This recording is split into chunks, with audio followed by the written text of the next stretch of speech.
Good morning students. चलिए start करते हैं ओरिकल की क्लास। ओरिकल में हम PLSQL पढ़ रहे थे।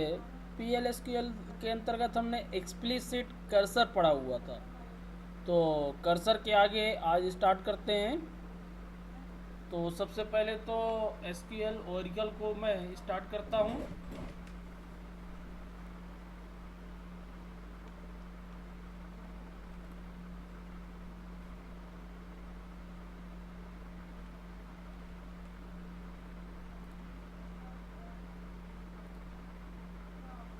यहाँ पर हम पासवर्ड देंगे।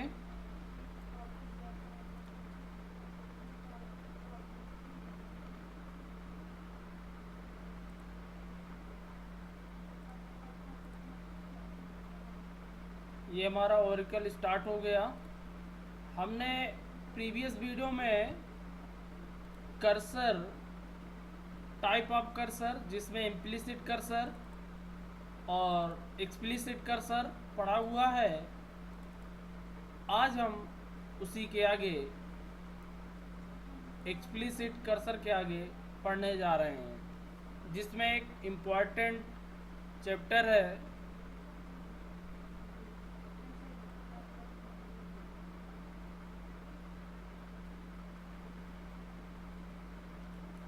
ये देखिए, हमने एक्सप्लिसिट कर्सर पढ़ा हुआ था। ये मैंने आपको बताया था।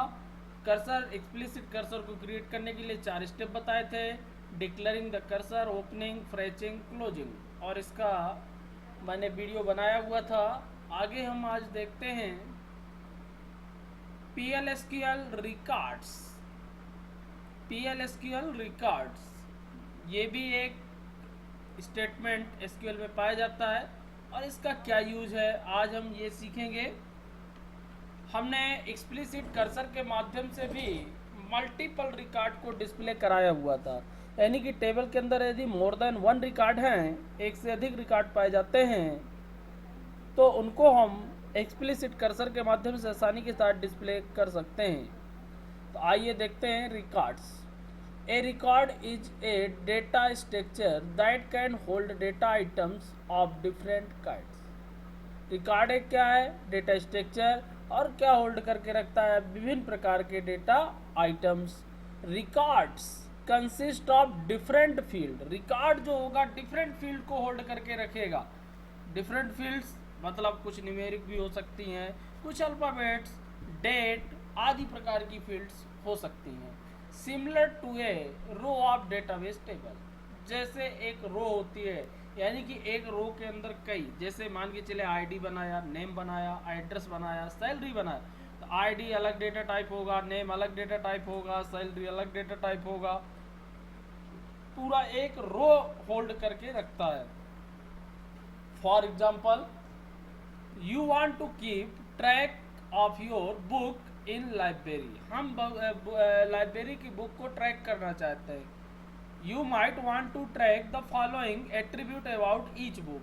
प्रत्येक बुक में ये निम्नलिखित एट्रीब्यूट हो सकते हैं, सच एज ए टाइटल होगा, उसका ऑथर होगा, सब्जेक्ट होगा, बुक आईडी होगी। A record containing a field for each of these items allow treating a book as a logical unit and allow you to organize and represent its information in better way। हम इसको एक better तरीके से कैसे represent कर सकते हैं? तो इसके लिए PLSQL can handle the following type of records. ये 3 तरीके से हम रिकॉर्ड को हैंडल कर सकते हैं। सबसे पहले table base, cursor base record हमने देखा, यूजर डिफाइंड रिकॉर्ड, और तीसरा है हमारा यूजर डिफाइंड। आज हम ये तीनों टाइप के रिकॉर्ड को समझेंगे। स्टार्ट करते हैं। First, table based records. The row types, percentage sign row type. Percentage sign type हमने पढ़ा हुआ है, लेकिन परसेंटेज साइन रो टाइप क्या है, आज हम इस वीडियो में जानेंगे कि परसेंटेज टाइप रो टाइप क्या होता है। The percentage row type attribute enables a programmer to create table based and cursor based record। इसका जो यूज करते हैं टेबल बेस और कर्सर बेस रिकॉर्ड को यूज करने के। द फॉलोइंग एग्जाम्पल रिट्रीव्स, मैं इसको लेता हूँ, इस एग्जाम्पल को पहले कॉपी करके फिर मैं आपको समझाने की कोशिश करूँगा। ये एग्जाम्पल लिया। अब यहाँ पे आप समझिएगा थोड़ा सा, नो डेटा फाउंड्स हम एक बार चेंज कर लेंगे, देख लेंगे। सॉरी, इसमें कोई डेटा है कि नहीं है।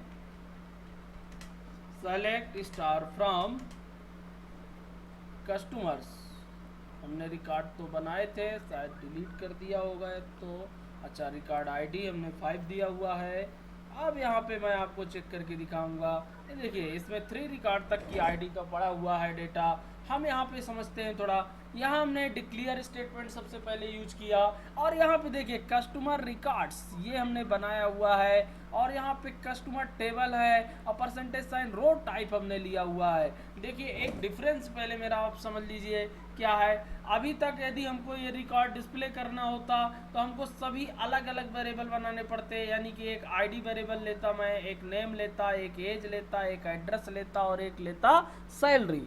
फिर उन सबको अलग अलग स्टोर करता, फिर उन सबको अलग अलग मैं क्या करता, प्रिंट करता। लेकिन यहाँ हमने क्या यूज किया, रो टाइप प्रिंट किया, और एक ही मैंने रो उठा लिया सीधा रो टाइप में। कौन सी रो, किसी भी आईडी की एक रो उठ के आ जाएगी। जैसे ये 1 number ID Ramesh 32 Ahmedabad, salary 35, ये एक रो हम उठा सकते हैं सीधा एक स्टेटमेंट से, परसेंटेज रो टाइप से। ये हमको बेनिफिट मिला। जबकि हमको 1 2 3 4 5 वेरिएबल्स बनाने होते, लेकिन 5 वेरिएबल को हमको क्या मिल गया, बेनिफिट मिल गया। हमने रो टाइप यूज किया, 5 वेरिएबल ना बना करके सीधे पूरी एक रो को हमने प्रिंट करा लिया। अब इसको प्रिंट कैसे कराएंगे मैं यहाँ आपको समझा देता हूँ। ये तो हमने डिक्लेयर किया, रो टाइप डिक्लेयर किया। ये किस में आ गया, कस्टमर रिकॉर्ड में आ गया। बिगिन में गए, select statement star into star, यानी कि पूरा फील्ड 1 2 3 4 5 पांचों फील्ड स्टोर हो जाएंगी। किसमें, इनटू किसमें, कस्टमर रिकॉर्ड में।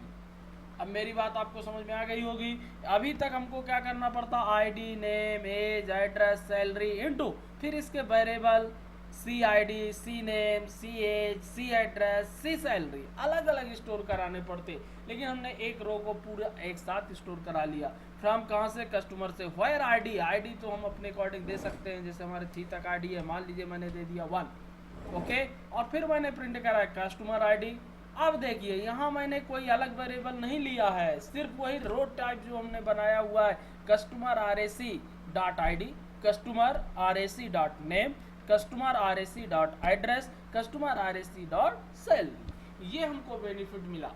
अब मैं इसको रन करके आपको दिखाता हूँ प्रोग्राम को। सॉरी, सेलेक्ट हटा दें, सेलेक्ट स्टेटमेंट,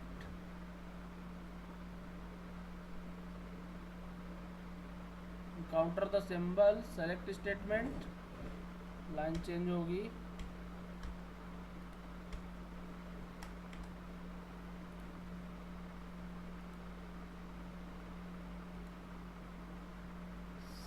सेलेक्ट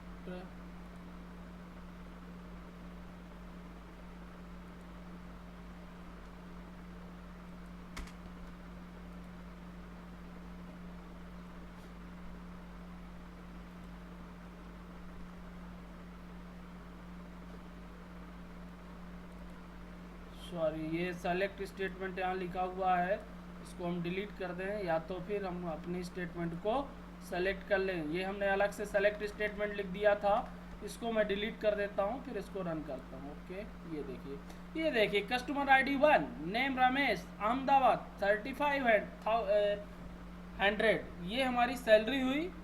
ये देखिए एक रो हम कोई भी सेलेक्ट कर सकते हैं इस आईडी को, जैसा कि आपको मालूम है इनपुट भी हम करा सकते हैं। ये लिया मैंने, रन किया।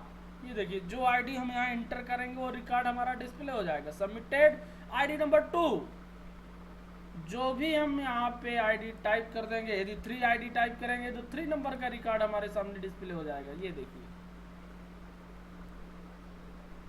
यदि हम कोई ऐसी आईडी देते हैं जो हमारे डेटाबेस में अवेलेबल ही ना हो, जैसे 4 या 5 जैसा कि हमने पहले दिया था, तो वो रिकॉर्ड नहीं होगा और उसकी जगह हमको मैसेज मिलता है डेटा नॉट फाउंड, वो डेटा अवेलेबल नहीं है।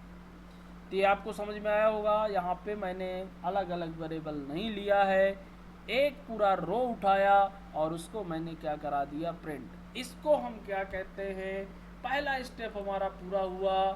कौन सा, टेबल बेस। ओके, अब दूसरा देखते हैं, कर्सर बेस रिकॉर्ड। ये फ्रेचिंग जो हमने यूज किया था कर्सर बेस, इसमें भी हम रो टाइप यूज करेंगे। सिर्फ कर्सर बेस ये हमको बेनिफिट कि हम लूप यूज करेंगे, बाकी रो टाइप ही इसको यूज करेंगे। मैं इसको आपको रख भी लेता हूँ, आपको सेंड भी कर दूंगा।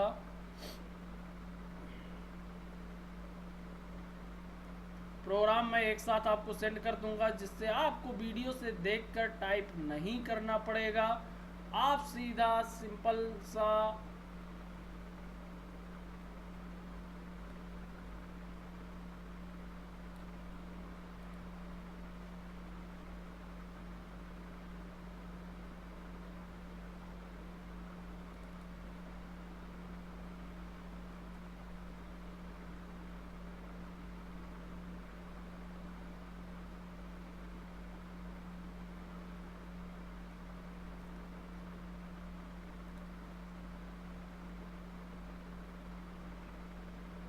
ये फाइल शायद मैंने आपको सेंड किया है, इसी में मैं और ये प्रोग्राम ऐड कर देता हूँ और इसी को फिर सेंड कर दूंगा आपको। अब ये फाइल मैंने सेंड नहीं किया,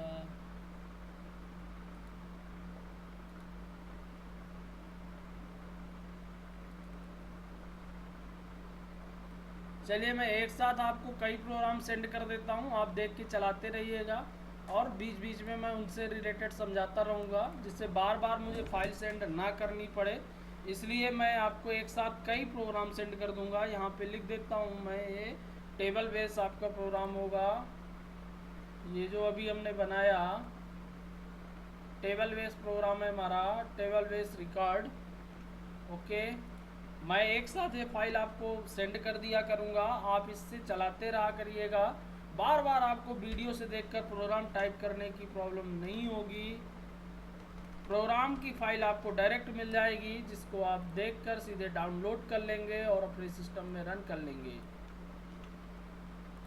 मैंने इसको लिया और ये आपको भेज दिया। पहला हो गया हमारा, ठीक है। अब दूसरा हम पढ़ने जा रहे हैं, कर्सर बेस्ड रिकॉर्ड। मैं इसको कॉपी कर रहा हूँ और पहले आपको समझा रहा हूँ।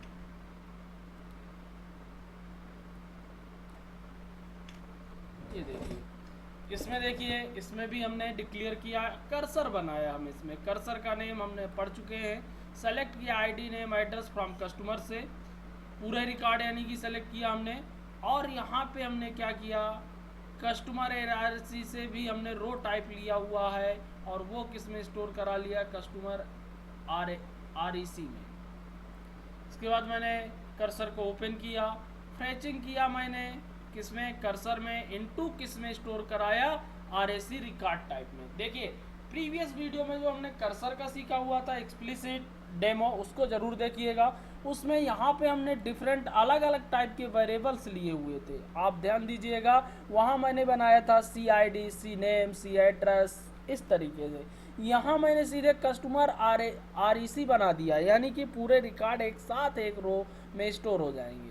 तो ये हमको बेनिफिट मिलेगा। बाकी रिकॉर्ड पूरा प्रोग्राम उसी के जैसे होगा, एक्सप्लिसिट कर्सर के जैसे। चेक किया, नॉट फाउंड यदि मिलता है तो बाहर हो जाए, एग्जिट होन हो जाए, अदरवाइज आपका क्या प्रिंट करता जाए, आईडी प्रिंट हो जाए और नेम प्रिंट हो जाए। दो यहाँ पे मैंने प्रिंट कराया है, आप चाहते हो तो इसी के आगे एड्रेस भी प्रिंट करा सकते हैं। तो इसको मैंने, ये देखिए आईडी और नेम प्रिंट हो गए, ये बेनिफिट आपको मिला। यदि आपको चाहिए, चूंकि हमने यहाँ ट्रेसिंग में एड्रेस भी लिया हुआ है, आप यदि चाहते हैं तो यहाँ एड्रेस भी प्रिंट कर सकते हैं। इस तरीके से मैं चेंजेस कर देता हूँ, आप देख लीजिए। आप ऐसे ही बना सकते हैं, कोई भी प्रोग्राम बना सकते हैं। यहाँ पे हमको उसका टाइप देना होगा एड्रेस। और थोड़ा सा गैप भी चाहिए चूँकि, तो गैप के लिए भी हमको कुछ न कुछ देना होगा। तो मैं एक बार आर ऑपरेटर और यूज करता हूँ और बीच में गैप देता हूँ। सिंगल कोट के माध्यम से मैं गैप दूंगा। यदि मैं चाहूँ तो यहाँ पे आइस्ट्रिक स्लैश ये भी कुछ यूज कर सकते हैं कि दोनों के बीच में कुछ ऐसा बन के आ जाए सिंबल्स। ये मैंने किया, ये देखिए इसकी आईडी प्रिंट हो गई, नेम प्रिंट हो गया, अब उसका एड्रेस भी आने लगा। ऐसे ही यदि आपको सैलरी भी चाहिए तो यहाँ सैलरी ऐड करिए और सैलरी भी। अब देखिए यहाँ मुझे अलग अलग वेरिएबल्स लेने की आवश्यकता नहीं है। यहाँ मैंने कस्टमर REC लिया हुआ है, प्रिंट मैंने अलग अलग उसी के माध्यम से करा दिया रो टाइप को। जैसे यहाँ पे हमने एक फील्ड उसमें सैलरी भी बनाया हुआ है, सैलरी भी ले सकते हैं। मैं इसको फिर से कॉपी कर रहा हूँ।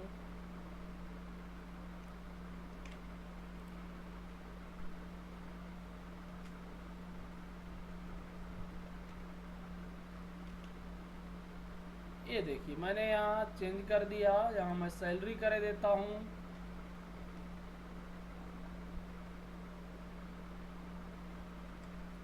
अब देखिए मैंने इसको रन किया, ये देखिए अब मुझे सैलरी भी मिल रही होगी। ये देखिए आईडी, नेम, अहमदाबाद और सैलरी भी मिल रही। मैंने स्पेसिंग दिया, उस हिसाब से सैलरी पे स्पेस आपको मिल गया। ओके, तो इस प्रकार से आप ये डेमो भी मैं आपको भेज दूंगा, सेंड कर दूंगा, जिससे आपको प्रॉब्लम ना हो।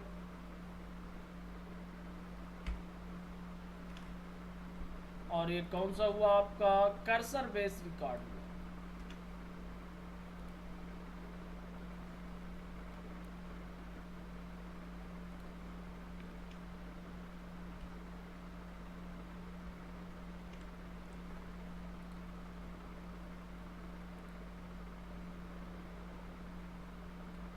अब हमारा तीसरा बचा हुआ है। देखिए टेबल बेस सीख लिया आपने, कर्सर बेस सीख लिया, यूजर डिफाइंड रिकॉर्ड हमने नहीं देखा। तो यूजर डिफाइन भी मैं आपको समझा देता हूँ कि यूजर डिफाइन आप कैसे यूज कर सकते हैं, लेकिन उसके लिए हमें टेबल क्रिएट करना पड़ेगा। PL/SQL provide a user defined record type that allow you to define the different record structure। different record structure आपके पास होना चाहिए। these record consider different field, अलग अलग डेटा टाइप की उसमें क्या होनी चाहिए, फील्ड्स होनी चाहिए। Suppose you want to keep track your book, ये बुक का जो मैंने एग्जांपल दिया था उसी से related title, author, subject, book ID है। इसके लिए सबसे पहले इसको डिफाइन कैसे करते हैं, इस तरीके से टाइप नेम इज रिकॉर्ड, ये रिकॉर्ड हम बनाएंगे। डिफ़ॉल्ट एक्सप्रेशन उसमें डिफाइन कर सकते हैं।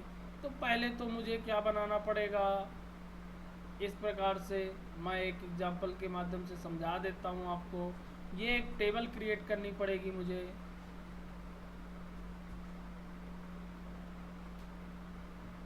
और उसको डिक्लेयर भी करना पड़ेगा। ये देखिए इस तरीके से यहाँ पे हमने डिक्लेयर किया हुआ है। मैं पहले आपको समझा देता हूँ।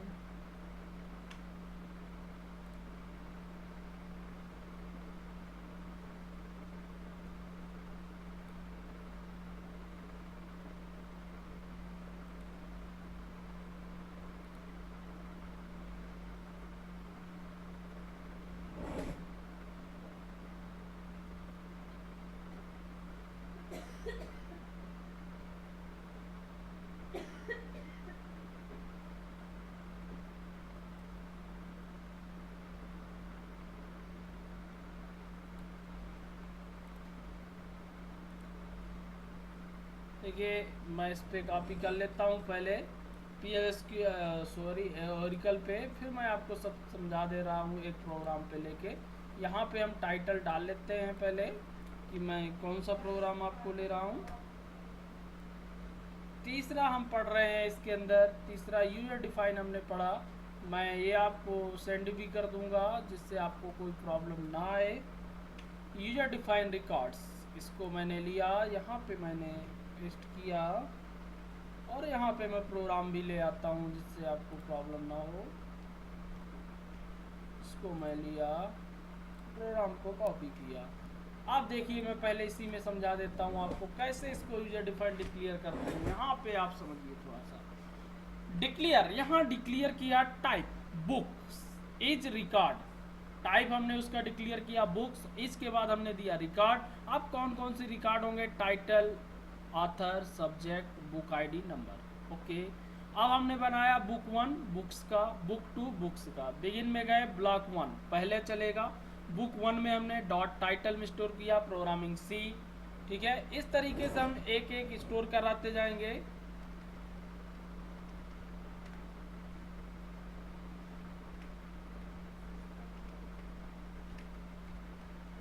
RP Mishra, programming tutorial, book number ये।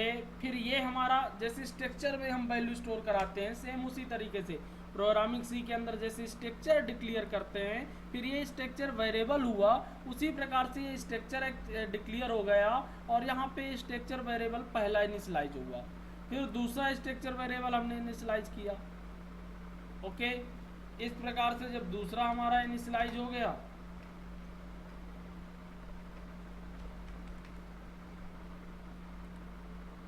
अब हम प्रिंटिंग करेंगे पहले के माध्यम से। जैसे स्ट्रक्चर वेरिएबल नेम 1 लेते थे, book 1 dot title, book 1 dot author, book 1 dot subject, book 1 dot book ID. फिर दूसरे के माध्यम से book 2 dot title, author, subject, ID. बहुत सिंपल तरीके से मेरे समझ में, आपको समझ में आ गया होगा। मैंने यहाँ पे स्ट्रक्चर के माध्यम से आपको समझाने की कोशिश किया। जैसे प्रोग्रामिंग सी में स्ट्रक्चर पढ़ते हैं, हम स्ट्रक्चर को डिक्लेयर करते हैं और यहाँ पे एज ए स्ट्रक्चर वेरिएबल जैसे बनाते हैं, उनके माध्यम से वैल्यू को स्टोर कराया, यानी कि इनिशियलाइज कराया, और इसके बाद उनके स्ट्रक्चर के माध्यम से एक एक वैल्यू को हमने क्या किया, प्रिंट किया। यही मैंने यहाँ पे चला के दिखाया था। जैसा हमने लिया वैसे एक एक करके बुक को क्या कर दिया, प्रिंट कर दिया। ये आपके तीनों टाइप हो गए। हमने यहाँ 3 टाइप आज सीखे, रिकॉर्ड बेस में, table base, cursor base record, user defined record. ये तीनों हमने सीख लिए और ये आपको चला के देख लेना है। अब उसी को हम पैरामीटर या उसमें भी चेंज कर सकते हैं और यहाँ से हमारा कर्सर समाप्त होता है। अगला वीडियो में लेके आऊँगा एक्सेप्शन हैंडलिंग पे, आपका लास्ट चैप्टर होगा। इसके बाद 2 चैप्टर और मुझे पढ़ाना है इसमें, एक्सेप्शन हैंडलिंग और ट्रिगर्स। हमको एक्सेप्शन हैंडलिंग पढ़ना है, इसके बाद ट्रिगर्स पढ़ना है। तो आज का वीडियो मैं यहीं पर क्लोज कर रहा हूँ, आपको यहाँ तक कंप्लीट कर लेना है। इसके बाद नेक्स्ट वीडियो जो मेरा जनरेट होगा वो एक्सेप्शन हैंडलिंग पर होगा। ओके, तो आज का वीडियो मैं यहीं पे क्लोज करता हूँ।